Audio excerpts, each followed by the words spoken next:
In 1936, in a quiet corner of occupied China, the Japanese Imperial Army built a facility. On paper, it was a water purification unit. In reality, it was one of the most horrifying human experiments in modern history.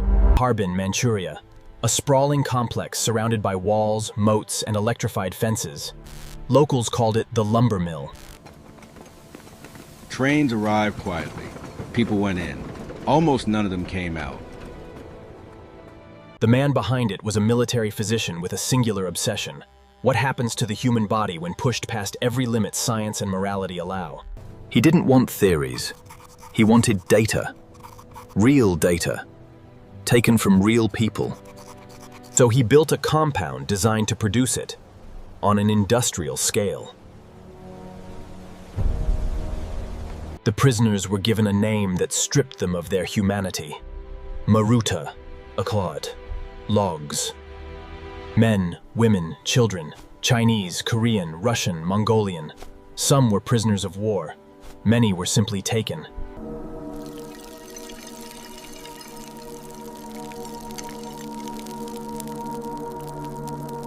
Prisoners were exposed to plague, cholera, anthrax, typhoid, not to cure them, but to watch, to time how long it took. This wasn't the work of a few rogue men. It was state-sanctioned science, funded and protected at the highest levels.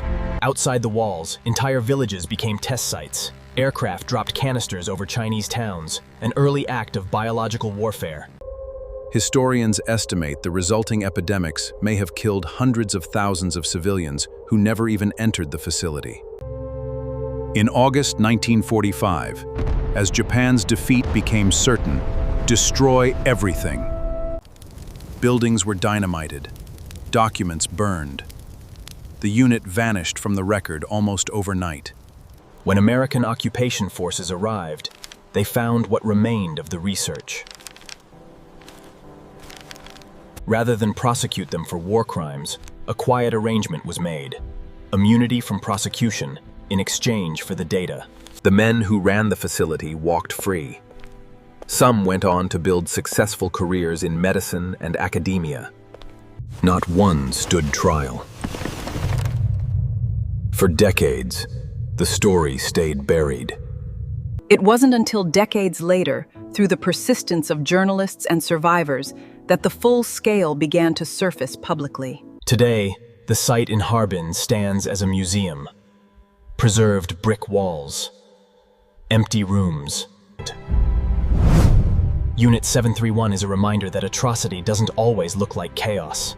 Sometimes it wears a lab coat and the victims were denied justice. The least history can offer them now is to not look away.